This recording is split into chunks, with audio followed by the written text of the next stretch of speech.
Bearish হাসপাতালে 10,000 টাকা তুলে দিয়েছে। আমাদের ম্যানেজার এখনই ওনাদেরকে এটার রিসিপ্ট দিয়ে দিয়েছে। দেখি এই ওনারা রিসিপ্টটা বুঝে পেয়েছে। 10,000 টাকা রিসিপ্ট ম্যানেজার বুঝে দিয়েছে আপনাদেরকে। টাকাটা বুঝে পেয়ে ওনারা রিসিপ্টটা দিয়ে দিয়েছে। টাকাটা আমরা অ্যাকাউন্টসে দিয়ে দিচ্ছি। বিসমিল্লাহির রহমানির রহিম। দেশ এবং প্রবাস থেকে এই মুহূর্তে যারা দেখছেন সবাইকে আসসালামু আলাইকুম। বাংলাদেশের প্রথম বেয়ারিশ হাসপাতাল থেকে আপনারা জেনে আনন্দিত হবে যে বর্তমান সময়ে অস্থিতিশীল একটি রাজনৈতিক অবস্থানের মুহূর্তে তরুণদেরকে ভালো কাজে উদ্বুদ্ধ করা এটা কিন্তু সময়ের দাবি, এবং এই সময়ে তারা বিপথে যাওয়ার সম্ভাবনা বেশি। কারণ দিন যতই ক্ষীণ হয়ে আসছে, ক্ষমতার জন্য মানুষ মরিয়া হয়ে উঠছে এবং নানাবিধ অপকর্ম ঘটাচ্ছে। কেউ কাউকে পাথর দিয়ে মারছে, কেউ গুলি করে মারছে, কেউ শ্বাসরোধ করে মারছে, কিংবা কেউ কুপিয়ে হত্যা করছে। এরকম জায়গা থেকে তরুণদেরকে বের করে নিয়ে আসার জন্য সামাজিকভাবে আমাদের স্বেচ্ছাসেবী প্ল্যাটফর্মে তরুণদের অংশগ্রহণ একটি অত্যাবশ্যকীয় ব্যাপার। এই জায়গায় তারা আজকে আমাদের যে বেয়ারিশ হাসপাতালের যে বেয়ারিশ মা বাবাদের জন্য থাকার জন্য ওরা যে বেডগুলো নষ্ট করে ফেলে, জিআর বেডগুলো, এটার জন্য ওনারা আজকে 10,000 টাকা নবতরুণ ব্লাড ব্যাংক তারা সংগ্রহ করে নিয়ে এসেছে।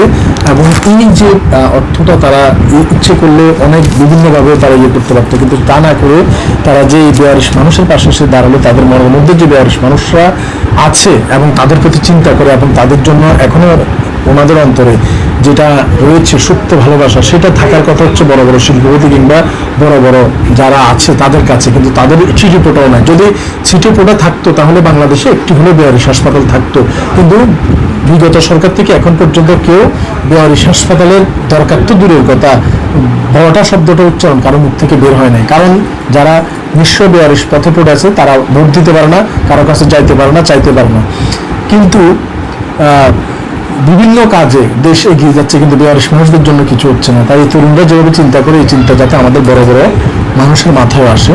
তো আজকে যে আমাদেরকে আনুষ্ঠানিকভাবে এই নবতরুণ ব্লাড ব্যাংক এই বেয়ারিশ হাসপাতালে 10,000 টাকা তুলে দিয়েছে, আমাদের ম্যানেজার এখনই ওনাদেরকে এটার রিসিপ্ট দিয়ে দিয়েছে। দেখি এই ওনারা রিসিপ্টটা বুঝে পেয়েছে। 10,000 টাকা রিসিপ্ট ম্যানেজার বুঝে দিয়েছে আপনাদেরকে। টাকাটা বুঝে পেয়ে ওনারা রিসিপ্টটা দিয়ে দিয়েছে। টাকাটা আমরা অ্যাকাউন্টসে দিয়ে দিচ্ছি।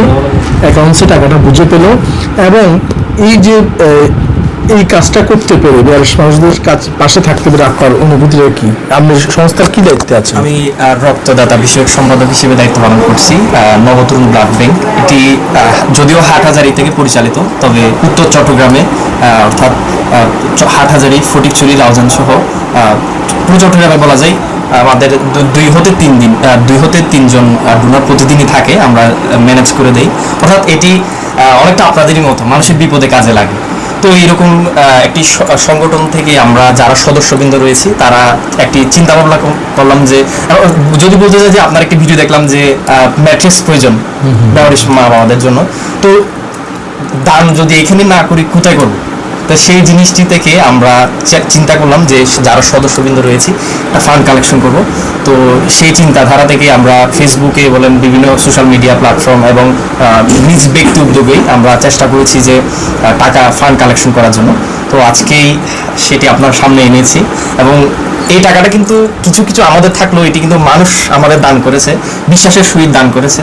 তো এই 10,000 টাকা আপনার হাতে আজকে দিলাম।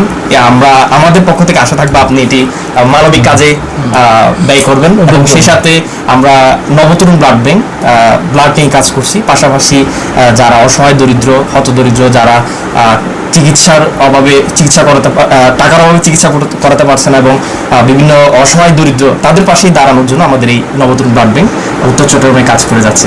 ধন্যবাদ আপনাকে।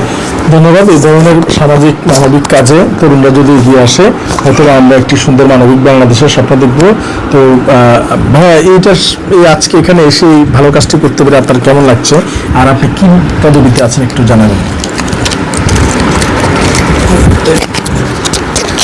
আসসালামু আলাইকুম।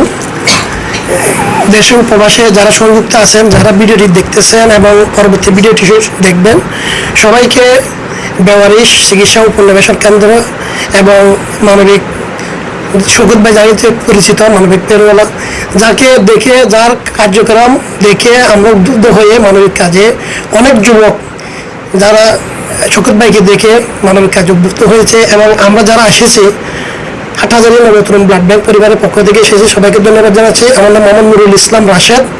আমি এই সংগঠনটি 2018 সালে কার্যক্রম শুরু করছিলাম। পরবর্তীতে সাংগঠনিকভাবে 2020 সালে এই সংগঠনটি প্রতিষ্ঠা করছিলাম। তো আমাদের প্রথম কার্যক্রম ছিল শুধু ব্লাড নিয়েই। পরবর্তীতে আমরা এই কার্যক্রমটি ব্লাডের পাশাপাশি অসহায় যারা বিভিন্ন ধরনের বাজারের, বিশেষ করে বিভিন্ন ধরনের অ্যাক্সিডেন্ট দুর্ঘটনা হয়ে পরিবারের অনেক কষ্টের মধ্যে পড়ে যায় বাজারের জন্য, আমরা এই বাজারের ব্যবস্থা করে দিই। তারপর গরিবের মেয়ের বিয়ে, এই অসহায় বিভিন্ন চিকিৎসার জন্য টাকা অভাবে চিকিৎসা করতে পারি, এগুলো আমরা যথেষ্টভাবে আমাদের সামর্থ্য অনুযায়ী সহযোগিতা করার চেষ্টা করি। তো আজকে বিশেষ করে এখানে আসার মূল উদ্দেশ্য হচ্ছে শওকত ভাইয়ের এই যে আজকে ব্যবহারিক চিকিৎসা ও পুনর্বাসন কেন্দ্র, বিশাল বড় একটা জাহাজ ওনার মাথার উপরে।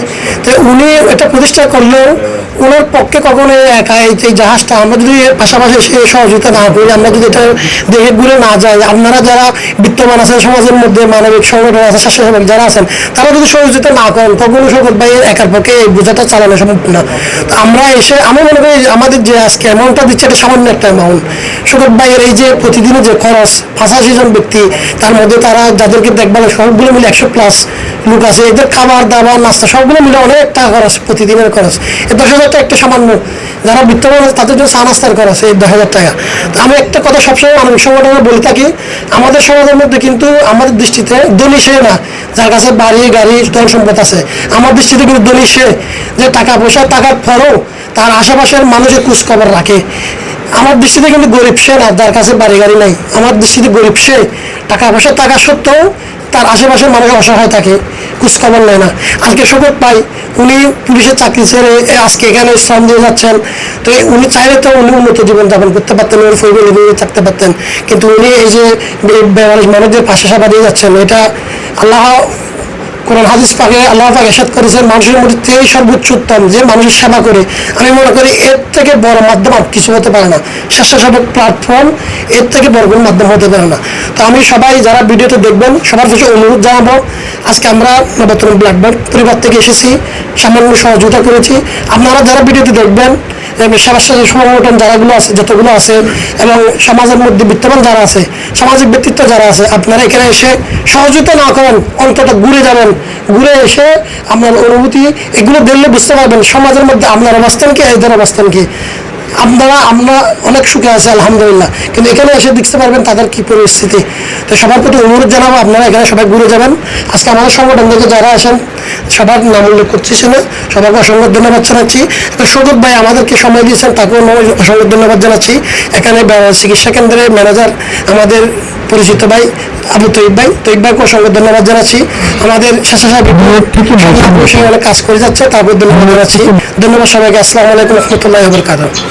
ধন্যবাদ ভাইকে। ইনশাল্লাহ তো আমরা আমাদের যে কার্যক্রম সেটা কন্টিনিউ পরিচালনা করে যাচ্ছে। আপনারা আসুন দেখুন, আর আমাদের সাথে যোগাযোগ করতে হলে আমাদের হোয়াটসঅ্যাপ নাম্বার 018198332। আবার বলছি, আমাদের হাসপাতাল সংক্রান্ত কোনো কার্যক্রমের সম্পৃক্ত থাকার জন্য যে নাম্বারটা 018198332। ইনশাল্লাহ আপনারা আসুন দেখুন এবং সর্বদা চেষ্টা করে বাংলাদেশে বয়স মানুষদের জন্য ভালো কিছু একটা হবে, এবং তরুণরা বেশি বেশি করে আরও মানবিক কাজে উদ্বুদ্ধ হবে এবং এই নোংরা পরিস্থিতি থেকে দূরে থেকে মানুষের কল্যাণে নিজেকে উজাড় করে দেবে। ধন্যবাদ সবাইকে। বাংলাদেশের প্রথম হাসপাতাল থেকে আসসালামু আলাইকুম।